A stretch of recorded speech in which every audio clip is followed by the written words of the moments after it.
Saudara, apapun yang menjadi keadaan saudara hari ini, mungkin ada kesehatan yang sedang terganggu, mungkin ada situasi, persoalan, masalah. Percayalah saudara, ketika engkau bukan hanya mengatakan yang baik, yang positif, tapi engkau memuji Tuhan, sesuatu sedang terjadi di hatimu, sesuatu sedang terjadi di dirimu. Ada kekuatan Tuhan dalam hidupmu saudara. Saudara, cara Tuhan bekerja, Tuhan lebih tertarik bekerja di dalam engkau daripada bekerja apa yang terjadi di luar. Sebab apa gunanya Tuhan mengubah yang di luar, tapi kalau di dalam tidak berubah. Tuhan mau memberi kita kekuatan saudara untuk menghadapi segala situasi hidup ini. Mari saudara yang mengandalkan Tuhan, angkat tanganmu dengan keyboard saja. Yesus, hanya Kau yang ku andalkan, melebihi siapapun juga. Yesus, hanya Kau yang ku percaya, di setiap waktu tiada lain yang ku andalkan selain Kau. Panggil namanya. Yesus, hanya Kau yang ku andalkan, melebihi siapapun juga.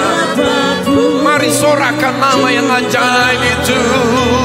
Yesus, hanya Kau yang ku percaya, di setiap waktu tiada lain yang ku andalkan selain Kau. Tiada lain yang ku andalkan selain Kau. Tiada lain yang ku andalkan, tiada lain yang ku andalkan, tiada lain yang ku andalkan selain. Deklarasikan dari hatimu, tiada lain yang ku andalkan selain Kau, Yesus. Haleluya. Mari yang mengandalkan Dia, kita sambut Yesus. Haleluya. Lawat kami pagi hari ini Bapa yang baik, oleh hadirat-Mu, Roh-Mu. Kami tahu Engkau Bapa yang mengasihi kami. Engkau berharga di mata Tuhan Yesus. Engkau adalah orang yang diberkati, karena memang Tuhan suka untuk memberkati engkau. Oh, ketika engkau mengandalkan Dia, engkau sedang menerima Dia bekerja dalam hidupmu.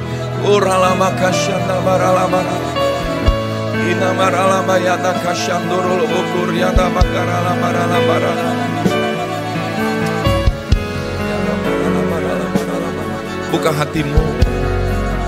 Jangan biarkan apapun juga menghalangi engkau untuk berseru kepada nama Yesus. Jangan biarkan apapun juga untuk menghalangi engkau beribadah kepada Tuhan. Jangan biarkan apapun juga menghalangi engkau untuk mengangkat tanganmu, untuk mengandalkan Yesus, untuk menaikkan doamu ke hadapan tahta kudus. Urana maka syandara lambu, urnyana labakara maka syandara labara labara labara, urnyana maka syandara labara labara labara labara. Lawat kami Roh Kudus, tidak ada seorang pun yang terlewat. Lawat kami Roh Kudus, lawat kami. Kami gak mau sia-sia hadir, dan kami tidak mau menyia-nyiakan kehadiran-Mu di tengah kami. Jamah kami Tuhan.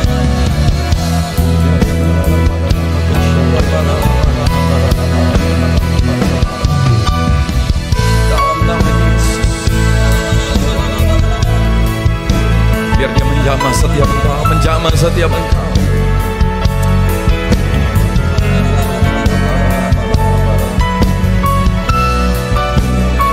Kasih-Nya mengalir. Dan sekarang kami mau terima pertolongan-Mu. Mari yang mau menerima pertolongan Tuhan. Ketika Engkau berfirman, Engkau sedang menolong kami. Kami mau menerima kekuatan-Mu. Ketika Engkau berfirman, Engkau sedang membawa kekuatan kepada kami. Kami mau menerima kasih-Mu. Ketika Engkau berfirman, kami sedang menerima kasih-Mu.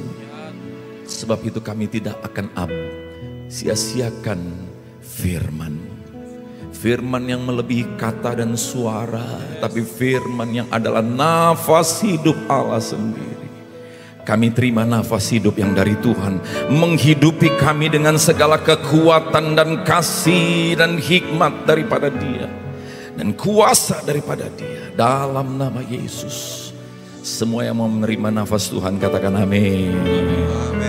Haleluya, puji Tuhan. Saudara masih bangkit berdiri bersama-sama. Kita ada di bulan 6. Kita sudah jalani setengah daripada tahun ini. Saudara, bolehkah kita rayakan kasih Tuhan, bersyukur kepada Tuhan. Haleluya. Mari bersyukur kepada Tuhan, saudara. Kalau setengah tahun yang sudah berlalu Tuhan sudah menolong, melindungi, menjaga, memberkati kita, maka bulan-bulan ke depan mengakhiri tahun ini terus Tuhan akan berjalan bersama dengan kita. Haleluya.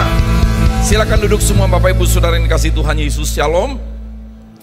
Puji Tuhan. Nah saudara, mari saya mengajak kita saudara untuk mengenal kebenaran hidup di dalam Yesus membawa kita mengalami menjadi lebih daripada orang yang menang, atau di dalam kata yang lainnya lebih daripada pemenang. Lebih daripada pemenang berbeda dengan menjadi orang menang. Ya, orang menang adalah orang yang bertanding sehingga dia menang. Tapi lebih daripada pemenang, Tuhan yang bertanding bagi kita, kita yang diberikan kemenangan itu. Yang percaya katakan amin, saudara. Saudara, seorang petinju babak belur, lalu dia menang, lalu dia bawa hadiah dan piala, dan istri dan anak-anaknya di rumah menari-nari, merayakan kemenangan, dan istri dan anak-anaknya menikmati berkat dari kemenangan papanya, saudara. Tapi istri dan anak-anaknya tidak ikut bertanding. Tuhan yang sudah melakukannya bagi kita semuanya. Kita rayakan dan kita nikmati kemenangan yang dari Tuhan. Berapa saudara mau mengalami kemenangan yang dari Tuhan? Ya, saudara, ketika kita mencari kemenangan dengan kekuatan diri kita, dengan usaha diri kita, kita gagal saudara, kita lama-lama frustrasi, lama-lama jadi apatis. Padahal hidup di dalam Tuhan bukan tentang kekuatanku, bukan tentang persoalanku, tapi tentang pekerjaan Tuhan dalam hidup kita. Amin. Hidup di dalam Tuhan bukan tentang melihat apa masalahmu, bukan tentang melihat berapa besar kekuatanmu, tapi berapa besar kekuatan Tuhan. Bagaimana caranya kekuatan Tuhan terjadi dalam hidup kita. Yang mau kekuatan Tuhan terjadi dalam hidupmu katakan amin, saudara. Amin. Nah saudara, Efesus pasal yang ke-6 ayat yang ke-10 berkata, hendaklah kamu kuat di dalam Tuhan, di dalam kekuatan kuasanya. Kita bisa mencari kekuatan dari pasangan kita, dari istri kita, dari suami kita. Kita bisa mencari kekuatan dari anak kita. Anak bisa mencari kekuatan dari orang tua kita. Tapi kekuatan dari manusia terbatas. Kekuatan dari manusia minta balas. Tapi ada kekuatan yang dari Tuhan yang sempurna, yang tidak menuntut balas, saudara. Tersedia bagi setiap saudara semuanya. Haleluya. Ini ayat firman Tuhan. Apakah memang betul ada kekuatan yang dari Tuhan? Apakah nyata kekuatan dari Tuhan? Saudara, kita melihat orang kaya sekalipun, orang pintar sekalipun, dia nggak kuat menghadapi masalah hidup ini. Dia lari kepada hal-hal yang buruk di luar sana. Dia terlibat dengan drugs, dengan kehidupan gelap. Bahkan tidak sedikit walaupun pintar dan kaya, karena merasa gak kuat lagi dalam hidup ini, dia bunuh diri. Yang mau menerima kekuatan dari Tuhan, yang mau mengalami kekuatan Tuhan itu nyata. Kita baca di dalam Roma pasal yang ke-8 ayat 34 sampai 37. Kristus Yesus yang telah mati, bahkan lebih lagi yang telah bangkit, yang juga duduk di sebelah kanan Allah, malah yang menjadi pembela bagi kita. Siapakah yang akan memisahkan kita dari kasih Kristus? Penindasan atau kesesakan atau penganiayaan atau kelaparan atau ketelanjangan atau bahaya atau pedang, seperti ada tertulis, oleh karena engkau kami ada dalam bahaya maut sepanjang hari, kami telah dianggap sebagai domba-domba sembelihan. Tetapi dalam semuanya itu kita lebih daripada orang-orang yang menang oleh Dia yang telah mengasihi kita. Nah, saudara yang kasih Tuhan Yesus, ini ayat-ayat firman Tuhan yang kita baca bukanlah ayat-ayat pengharapan tanpa kenyataan. Kita mengenal pengharapan dalam kebenaran firman ini. Tuhan menjadi pembela kita. Orang yang mau menerima kekuatan dari Tuhan, dia nggak gerasak gerusuk cari pembelaan diri. Tapi dia datang menghadap Tuhan karena dia tahu yang terbaik untuk membela dia. Ini ciri orang yang mengandalkan Tuhan. Ketika ada pergumulan yang membuat dia terganggu, saudara, dia nggak sibuk cari kambing hitam. Dia nggak sibuk cari siapa yang salah. Dia nggak sibuk cari orang lain. Dia nggak mau sibuk juga bahkan cari klarifikasi dulu. Tapi awalilah yang pertama dengan yang terpenting. Kenapa? Karena kalau kita awali yang pertama dengan yang terpenting, saudara, kita sedang membuat Tuhan melihat nyata iman kita. Kita datang kepada Tuhan dalam doa kita. Saudara, dalam kebenaran firman Tuhan dikatakan kita lebih dari orang yang menang. Bukan kita yang memenangkan, tetapi Kristus yang memenangkan kita. Nah, mari saya mengajak saudara untuk melihat Kejadian 29 ayat yang ke-35. Bagaimana ketika Tuhan itu bekerja, saudara, kita akan melihat kekuatan yang luar biasa. Bukan hanya terjadi pada hidup kita, bahkan itu bisa mengalir kepada keturunan kita. Amin, saudara. Siapakah yang dapat memisahkan kita dari kasih Kristus? Di dalam pergumulan kita bisa saja goyah. Bahkan Alkitab berkata, saudara, sekalipun engkau tidak setia, Tuhan tetap setia. Haleluya. Dalam pergumulan bisa saja kita lari dari Tuhan. Tapi ketahuilah saudara, Tuhan tidak pernah lari dari kita. Saudara, Kejadian 29 ayat 35.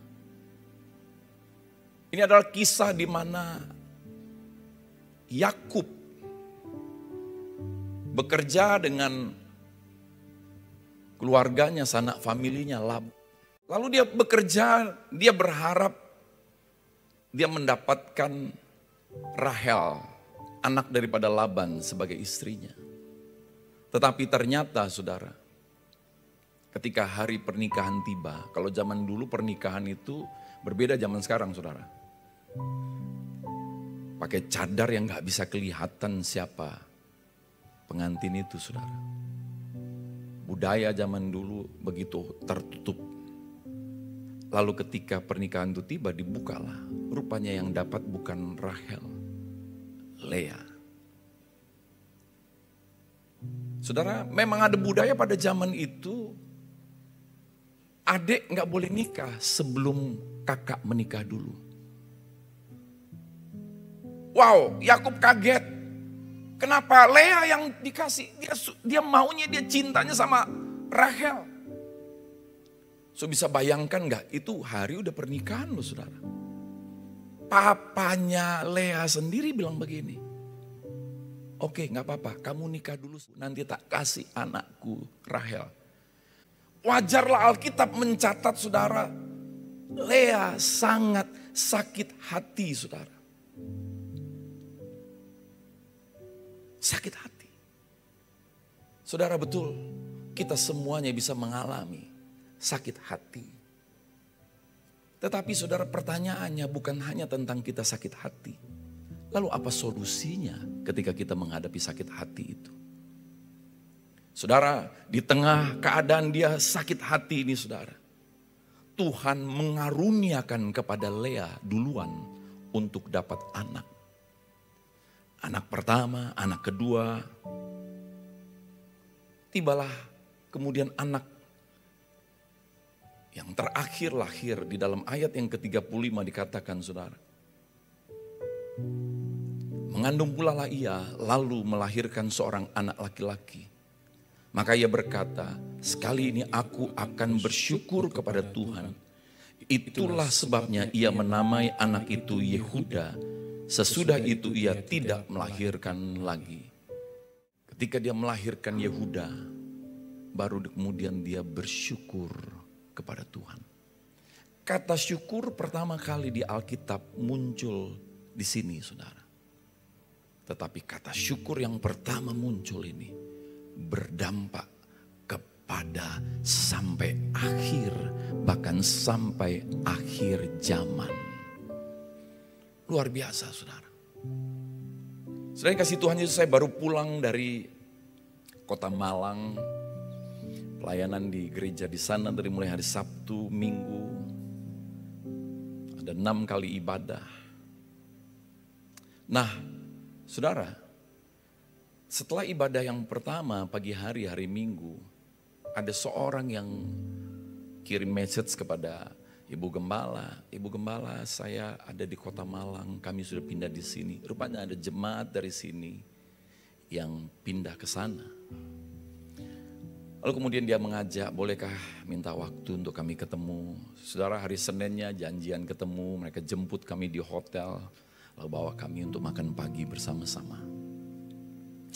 Saudara, ibu ini seorang latar belakang suku Tionghoa, Chinese yang tadinya Buddhis, suaminya Jawa yang tadinya agama seberang, saudara. Lalu di tengah kami dalam makan pagi ini mereka menceritakan dengan begitu antusias bagaimana kekuatan Tuhan, karya Tuhan dinyatakan dalam hidupnya. Mulai dari ibu menceritakan apa yang Tuhan kerjakan pada saat mereka masih ada di Pekanbaru. Pak, suami saya ini dulu bukan orang yang percaya Yesus. Dia bahkan menolak. Setiap kali saya mau ajak ke gereja, dia malah marah. Dan suami saya ini dulu badannya tatoan semua, rambutnya warna orange. Saudara, dia cerita bagaimana suami istri sering ribut, bertengkar. Oh, saya menceritakan ini saudara, mereka sudah tahu ini. Saya tanya, boleh saya? Ya, bahkan tadinya mau ambil video saudara untuk merekam. Karena saya percaya ketika kesaksian dinyatakan, nama Tuhan dimuliakan dan orang-orang diberkati Tuhan. Ya, orang-orang pasti diberkati Tuhan. Nah, saudara kemudian dia ceritakan, bukan hanya sering ribut, sampai satu kali suaminya dikeluarkan dari pekerjaan. Sehingga mereka kesulitan ekonomi. Sampai akhirnya suaminya kerja jadi kuli bangunan, saudara. Nah, setelah kerja jadi kuli bangunan, kemudian suaminya mendapatkan ide untuk kerja di kota Bali. Suaminya pergi ke kota Bali. Saya nggak tahu berapa lama di sana, saudara. Setelah sekian lama, tiba-tiba, nah istrinya ini kerjanya cuman ketika dia menghadapi persoalan, masalah, ribut dengan suaminya saudara, ditolak, dimarahin dan sebagainya. Dia cuma datang beribadah, dia masuk menara doa, dia ikut doa puasa. Ini ibunya cerita. Dia nggak tahu bagaimana bisa suaminya ini menjadi orang yang percaya Yesus. Nah, saudara, tiba-tiba suaminya pulang dari Bali. Saya mau dibaptis. Istrinya kaget. Istrinya mau tanya, serius mau dibaptis? Gak berani nanya, kenapa? Daripada dimarahin. Udah biasa dimarahin begitu, saudara. Akhirnya, iya oke. Di mana saya dibaptis? Ya ke gereja kita aja. Dibawa ke gereja, saudara. Yang melayani untuk baptisan aja mikir, ini tatoan rambut orange, modelnya kayak gini. Bapak serius mau ikut Tuhan Yesus, percaya? Iya benar.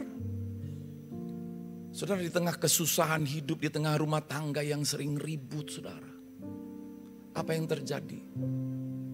Istrinya ini yang dia tahu cuman berdoa. Dia gak tahu lagi mau buat apa kepada suaminya. Dia cuma berdoa dan berdoa dan berdoa. Saya mau bilang kepada saudara semuanya, suami istri. Tuhan berikan kita porsi, bagian-bagian. Istri dan suami mestinya berdoa sama-sama. Tapi istri punya doa berkuasa bisa mengubahkan suaminya. Amin, saudara.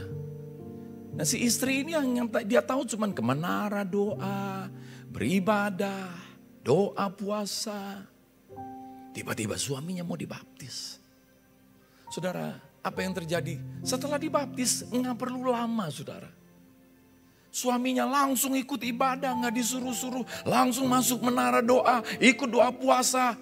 Bahkan ikut pelayanan. Suaminya cerita begini kepada saya, Pak, saya sempat ikut pelayanan, bahkan waktu itu ada pelayanan yang bersihin gereja. Kami ikut bersihin gereja. Saudara, apa yang terjadi? Sekarang Tuhan berkati kami, Pak. Saya tanya kepada suaminya, Pak, apa yang bikin Bapak mendadak mau dibaptis? Saya juga enggak tahu kenapa, Pak. Saya tahu, saya bilang. Karena istrimu mendapat kekuatan dari Tuhan untuk mendoakan engkau, maka Tuhan menjamah engkau. Ya.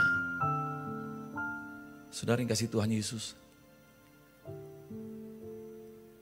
Hari ini mereka diberkati Tuhan dengan punya usaha yang bergerak di seluruh Indonesia. Anaknya dapat beasiswa dari SMP sampai SMA di Singapura, saudara. Kekuatan Tuhan nyata. Haleluya. Saudara, kemudian mereka ngajak kami lagi, Pak, Bapak masih ada gak di Kota Malang? Oh masih ada, karena masih transit lagi kami dari Batu Malang balik lagi ke Kota Malang untuk pulang ke Jakarta. Kami nginep di sini. Boleh kita makan malam sama-sama? Anaknya dikenalin sama saya, saudara. Saudara, saya heran. Kenapa? Anak ini biasa ngelihat papanya bertengkar sama mamanya dari kecil. Melihat papanya yang tatoan, ngerokok, hidup kacau balau. Tapi anaknya sangat hormat sama papanya.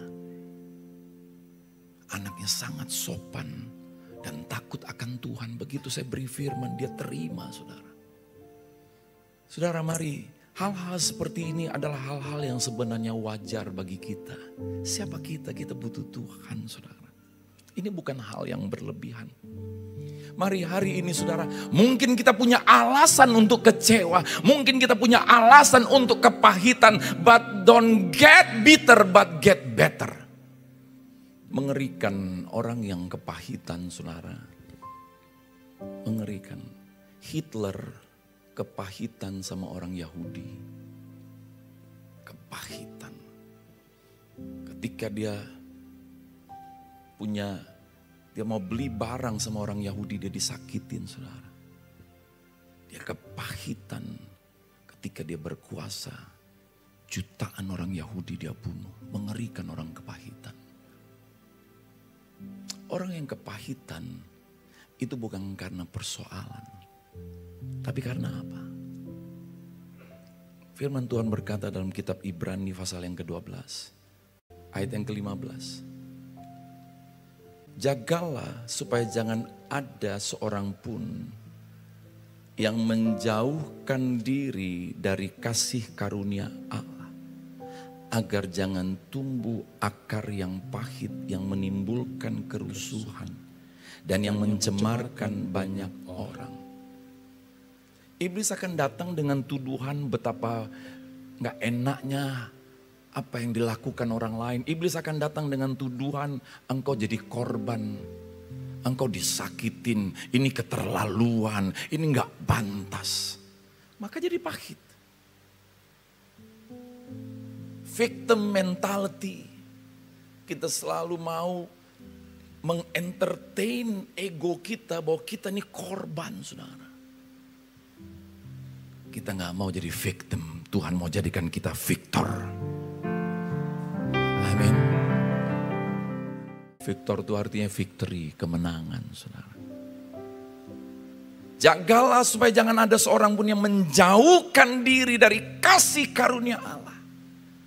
Agar jangan tumbuh akar yang pahit, yang menimbulkan kerusuhan. Bayangin Hitler kepahitan, betul-betul kerusuhan, saudara. Mengerikan, ini sejarah peradaban yang paling sadis di dunia, saudara. Satu orang bisa perintahkan orang untuk bunuh 3 juta orang. Itulah kekuatan dalam kepahitan. Tapi kekuatan dari Tuhan adalah kekuatan yang melepaskan kita dari kepahitan. Kekuatan yang memberikan kita untuk mengampuni. Kekuatan yang memberikan kita damai sejahtera. Bahkan kekuatan yang membawa kita melihat bukan lagi manusia, tapi kita lihat pandang kepada Kristus.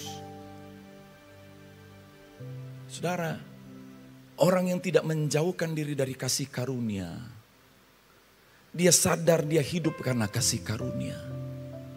Oh, dia bikin salah sama aku. Emangnya aku gak pernah bikin salah.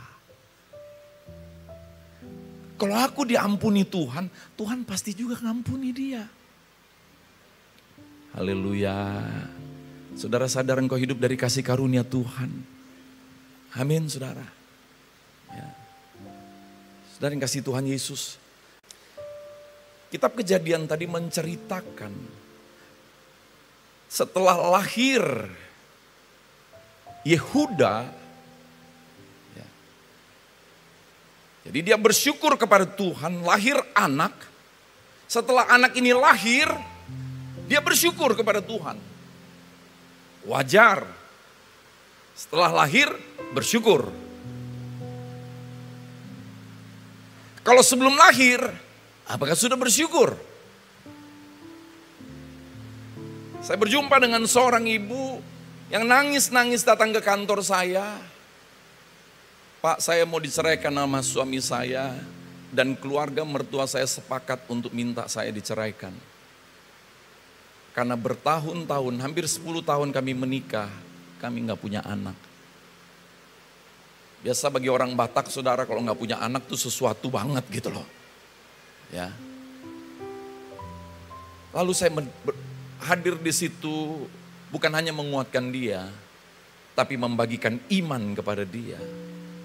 Lalu tiba-tiba Tuhan bilang kepada saya, tahun depan engkau akan mengandung, engkau akan punya bayi laki-laki, kasih nama anaknya. Langsung sekalian saya kasih nama, saudara. Dia kaget, dia nangis. Saya gak tahu nih nangis karena terima itu atau nangis karena mau diceraikan. Saudara tahu apa yang terjadi? Tahun depan dia punya anak laki-laki dan nama persis seperti yang saya kasih nama, saudara. Saudara, kita belajar mengucap syukur bahkan sebelum keadaan menjadi baik. Kenapa? Karena itulah iman. Iman yang mengandalkan Tuhan bukan karena keadaan sudah baik.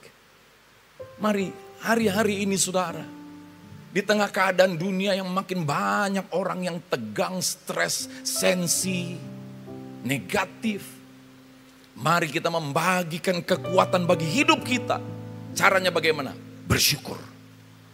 Semakin kau mengenal Tuhan, semakin kau melihat kasih-Nya, semakin kau melihat Tuhan layak diandalkan, semakin kau bersyukur kepada Tuhan. Mengucap syukur tanpa Tuhan pun ada efeknya sama tubuh kita. Mengucap syukur tanpa iman pun ada efeknya sama psikologis kita, saudara. Apalagi mengucap syukur karena Tuhan itu baik, karena Tuhan itu engkau andalkan. Haleluya. Bahkan saya berani bilang hari ini, saudara, batasi dirimu bergaul dengan orang yang suka mengeluh. Saya ulangi, batasi dirimu bergaul dengan orang yang suka mengeluh. Boleh nggak Pak, saya bergaul dengan orang yang suka mengeluh? Boleh, kalau engkau yang mempengaruhi dia. Tapi kalau dia yang mempengaruhi engkau, jangan mau bikin rugi hidupmu. Engkau sudah banyak pergumulan, ketemu orang yang merefet, mengeluh terus. Kalau kita tidak bisa mempengaruhi orang dengan hal yang positif, lalu orang itu mempengaruhi kita dengan yang negatif, lebih baik batasi diri kita. Katakan kepada dia, sister, brother, saya doakan kamu. Saya mengasihi kamu walaupun mungkin kita agak nggak sering ketemu. Kenapa? Karena kita juga nggak mau dikotorin, diracunin. Betapa hebat kuasa Tuhan melepaskan mereka dari Mesir. Betapa hebat berkat Tuhan turun dari langit. Betapa hebat tangan Tuhan perang bagi mereka. Tapi mereka mengeluh dan mengeluh dan mengeluh. Inilah roh perbudakan. Roh perbudakan itu membuat orang menjadi budak keadaan, budak masalah, budak yang negatif, budak perasaan, budak daging ini, saudara. Kita selalu mau melihat masalah, kita selalu mau melihat yang negatif, kita selalu mau melihat siapa yang salah, kita selalu mau melihat kekurangan. Kita selalu mau mudah untuk kesal, mudah untuk bereaksi, itu perbudakan. Oh, di mana ada roh Allah, di situ ada kemerdekaan. Roh Kudus diberikan kepada kita supaya kita merdeka dari perbudakan daging, dari perbudakan keadaan, dari perbudakan persoalan, dari perbudakan yang negatif ini, saudara. Haleluya. Saudara, mengerikan. Kata bersungut-sungut dalam bahasa Ibraninya laun, to laun. Artinya apa? To stop permanently. Berhenti secara permanen. Dan betul, mereka dikeluarkan dengan tangan Tuhan, dilepaskan dari Mesir dengan begitu hebat. Tapi mereka tidak masuk tanah perjanjian. Mereka berhenti di tanah perjanjian. Sebagian kecil yang masuk. Siapa yang masuk? Generasi baru. Siapa generasi baru? Generasi yang hidup dalam kasih karunia Tuhan. Generasi yang memandang kepada Yesus. Itulah generasi yang ada di gereja ini, saudara. Haleluya. Saudara, ketika saya tidak tahu mengucap syukur dalam segala hal, saya bukan hanya stres. Saya sakit sampai saya dioperasi 2 kali, saudara. Saya tanya dokter, dok, kenapa saya kena seperti ini? Dokter bilang, Bapak stres. Terus gimana dok? Dokternya bilang gini, jangan stres. Saudara tahu saya jawab apa? Saya juga tahu. Iyalah, kalau orang bilang sama kita jangan stres, jangan takut, saya juga tahu. Di gereja ini engkau tidak sedang dibawa untuk jangan stres, jangan takut. Saudara juga tahu, tapi engkau dibawa untuk memandang kepada Yesus yang memberi kemenangan, kekuatan untuk engkau tidak stres dan tidak takut. Haleluya. Ya. Saudara, kita nggak mau sibuk di sini, jangan begini, jangan begitu, tapi bawa kepada Yesus. Oleh karya Yesuslah kita bisa dimerdekakan dari perbudakan. Saudara, Lea setelah anaknya lahir, dia bersyukur. Mengerikan, sebelum anak lahir nggak bersyukur, tahu-taunya lahir juga nggak bersyukur. Lebih parah lagi, saudara. Tapi kita anak-anak Tuhan hari ini, kita zaman kasih karunia Tuhan, kita bahkan sudah bersyukur sebelum keadaan menjadi lebih baik. Sebelum doa dijawab Tuhan, kita sudah bersyukur kepada Tuhan. Karena itulah iman dari Tuhan. Yang mau katakan amin, saudara. Nah, saudara, Lea punya anak namanya Yehuda. Lalu dia bersyukur, maka dikasih anak nama Yehuda. Yehuda artinya adalah puji-pujian. Ini dalam bahasa Ibrani. Saudara, dia mau menggambarkan, dia mau hidup untuk memuji Tuhan. Lihat orang yang hidupnya bersyukur, memuji Tuhan. Apa hasilnya? Bukan hanya Lea yang diberkati dengan keturunan ini, tapi anak cucu cicitnya. Saudara, dari Yehuda lahirlah Daud yang menjadi raja Israel. Kalau hari ini Lea hadir di sini, wow, aku nggak nyangka, rupanya hasil syukurku berbuahkan kekuatan yang hebat. Anakku Yehuda, dari garis keturunannya lah, dia punya cicit Daud yang kemudian menjadi raja Israel. Saya berdoa, saudara, keluarga-keluarga di tempat ini, keluarga yang suka bersyukur kepada Tuhan, keluarga yang suka memuji Tuhan, maka dari keturunanmu akan diangkat Tuhan dalam kemuliaannya untuk kemuliaan Tuhan Yesus. Haleluya. Saudara, bahkan bukan hanya dari Yehuda ini lahir Raja Daud. Alkitab bahkan mencatat, saudara, dari Yehuda lahir kemudian Yesus Kristus. Makanya bangsa ini dinamakan dengan bangsa Yahudi. Kata Yahudi berasal dari Yehuda. Dari Yehuda, garis keturunannya. Kalau hari ini Lea hadir di sini, dia akan senyum berkata, wow, aku gak nyangka dari anakku Yehuda. Setelah aku bersyukur, aku memuji Tuhan, dari anakku ini lahirlah Tuhan yang datang dalam rupa manusia, memakai kandungan manusia, melalui garis keturunan Lea, Mesias. Wow, how powerful, grateful is powerful. Katakan bersama saya, saudara, grateful. Di dalam bersyukur ada kekuatan dari Tuhan. Haleluya. Tapi saudara, bersyukur itu harus ini ya, sinkron ya. Makasih Tuhan, makasih Tuhan, makasih Tuhan. Itu nggak nyambung. Bersyukur itu pasti gini, makasih Tuhan, makasih Tuhan. Tadi ingat saya bilang, saudara, bersyukur aja tanpa Tuhan aja ada gunanya loh, sama psikologis kita, sama tubuh kita, sama kesehatan kita. Dan ada gunanya gak sama orang lain yang dengerin. Tanpa Tuhan loh, ada gunanya. Apalagi bersyukur karena Tuhan, bersyukur untuk Tuhan, lebih lagi ada kekuatan yang hebat.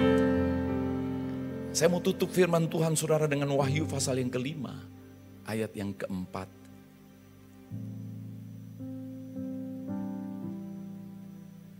Yohanes, rasulnya Tuhan, dia dibuang di Pulau Patmos. Saudara, Rasul Yohanes ini, murid Yesus ini, sebelum dibuang di Pulau Patmos, dia mengalami penganiayaan. Digoreng, saudara. Saudara bisa bayangkan, Yohanes pernah digoreng dan oleh kuasa Tuhan dia tidak mati. Tapi bukan hanya tubuhnya tidak mati, saudara. Ada banyak orang tubuhnya tidak mati, tapi imannya mati. Kadang baru melihat persoalan, dia pikir dia orang paling menderita di dunia ini, saudara. Dia belum pernah ikut pertandingan pemilihan, kontes pemilihan siapa yang paling menderita di dunia ini. Tapi ketika dia melihat kaca, dia selalu berkata, akulah yang paling menderita di dunia ini. Saya bisa bayangkan, pendeta aja stres, saudara. Sampai akhirnya saya menemukan kebenaran demi kebenaran yang memerdekakan saya di dalam Yesus Kristus. Saudara, Yohanes digoreng, tidak mati tubuhnya, tapi juga tidak mati imannya. Lalu kemudian dia dibuang ke Pulau Patmos, pulau yang cuman batu, saudara. Hanya dia yang tinggal, nggak ada bangunan apapun, nggak ada tumbuhan apapun juga. Sendirian di situ tanpa signal. Udah digoreng, dibuang di pulau seperti itu. Mau makan dari mana? Mau tidur dari mana? Ada kekuatan yang hebat dari Tuhan Yesus yang mengisi hidupnya saudara. Hari ini daripada berpikir tentang besarnya masalahmu, lebih baik menerima kebesaran Tuhanmu bekerja dalam hidupmu. Amin. Saudara, apa yang terjadi? Di Pulau Patmos, sesudah digoreng ini, keadaan yang sulit ini, dia menangis. Apa yang dia tangisi saudara? Menangislah aku dengan amat sedihnya. Kenapa? Karena dia melihat, saudara, pernyataan Tuhan ada kitab, gulungan kitab. Lalu kemudian para imam itu berkata, tidak ada seorang pun yang boleh melihat isi kitab ini. Dia sedih sekali. Saudara, ketika engkau mengalami sesuatu yang menyakitkan, apakah engkau sedih kalau nggak bisa baca Alkitab? Atau engkau jadi sedih karena baca Alkitab? Dia sedih, dia nangis. Alkitab tidak mencatat dia nangis waktu digoreng. Alkitab tidak mencatat dia nangis ketika dibuang di Pulau Patmos. Tapi inilah tangisannya saudara. Menangis karena persoalan tidak menguntungkan hidupmu. Tapi menangis karena engkau ingin mengenal dan mengalami Tuhan. Itu akan memberkati hidupmu saudara. Dia nangis. Hah? Gak ada yang boleh buka kitab ini. Gak ada yang boleh buka. Tapi jawabannya dalam ayat yang kelima. Lalu berkatalah seorang dari tua-tua itu. Jangan engkau nangis Yohanes. Sesungguhnya singa dari suku Yehuda, yaitu tunas Daud, telah menang sehingga ia dapat membuka gulungan kitab itu dan membuka ketujuh meterainya. Tua-tua bilang, Yohanes jangan nangis. Singa Yehuda sudah menang. Siapa itu singa Yehuda? Dari garis keturunan Yehuda lahirlah singa Yehuda, namanya Yesus Kristus. Dia sudah menang atas maut, dia sudah mengalahkan maut. Dan hanya singa Yehuda yang layak membuka gulungan kitab itu. Dengarkan jemaat yang kukasihi, kitab ini menjadi penentu nasib manusia. So bisa bayangkan, Yohanes kemudian dibukakan isi dari gulungan kitab-kitab ini yang sekarang kita baca dalam kitab Wahyu. Saudara bisa bayangkan 2000 lebih tahun lalu di tempat yang menyesakkan, yang sangat menderita. Kerinduan hatinya bukan tentang Tuhan menolong persoalannya. Kerinduan hatinya adalah tentang dia ingin mendapatkan pengenalan akan Tuhan. Dia menuliskan, bisa bayangin saudara, di tengah lautan, pulau yang kecil cuman batu, yang agak besar ini saudara, tapi pulau kecil. Dia tuliskan kitab Wahyu. Berapa kitab yang sudah kita baca? Tapi ini bukan hanya tentang membaca. Berapa banyak kita sudah mengenal Kristus dari kitab-kitab kita. Semakin kau mengenal Kristus, semakin kau mengenal anugerah. Semakin kau mengenal anugerah, semakin kau mengalami anugerah. Semakin kau mengalami anugerah, semakin kau mendapat kekuatan dari anugerah Tuhan. Maka engkau akan hidup dari anugerah kepada anugerah yang semakin besar. Haleluya.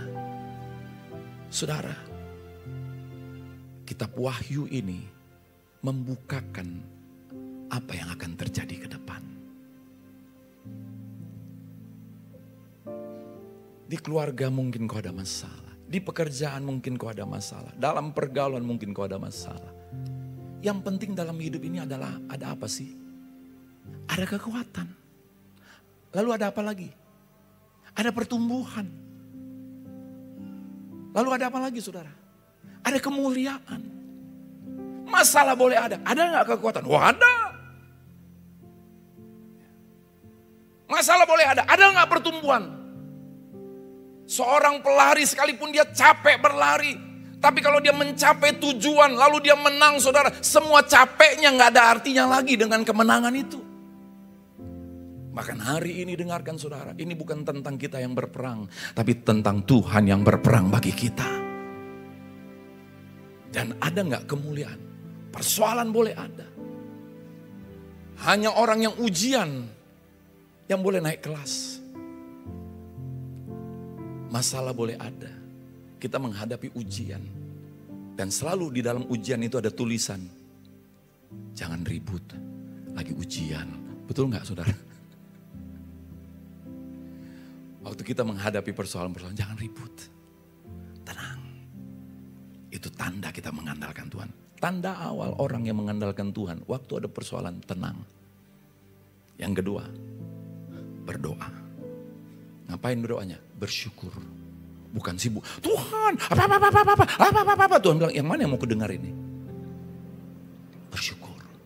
Mulai memuji Tuhan. Amin, saudara. Saudara, Yohanes dibukakan hal yang akan terjadi.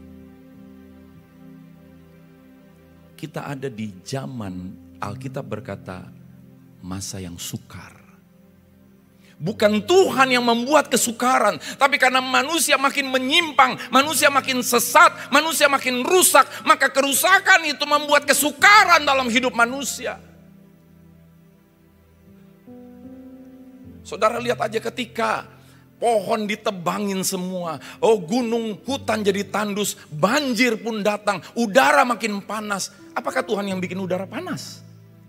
Tidak, manusia yang merusak itu semua. Saya pergi ke kota Batu, saya bilang enak banget ya, cuacanya nggak panas, nggak terlalu dingin, adem. Dalam hati saya, gimana dulu Taman Eden ya? Taman Eden tuh kayaknya enak banget gitu. Tapi hari ini saudara, Tuhan sudah sediakan tempat yang terindah bagi hidup kita. Memang tempat kita bukan di sini. Final destination kita adalah di surga. Mari saudara, biarkan setiap firman itu ditulis dalam loh hati kita. Firman itu berbicara senantiasa. Dimanapun kita berada, apapun situasi kita, biarkan Roh Kudus bekerja. Terima kasih Tuhan Yesus.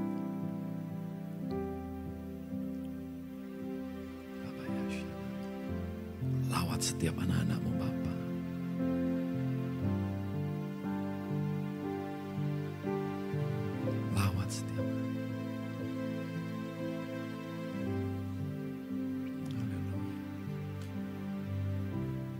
Kau hadir di setiap langkahku. Ku aman di dalam hadirat-Mu. Kau buktikan Engkau setia. Kami angkat tangan mengandalkan Engkau Tuhan. Dan ku angkat tinggi tanganku, tanda ku berserah kepadamu. Selamanya Kau setia. Kami terima kesetiaan-Mu bekerja.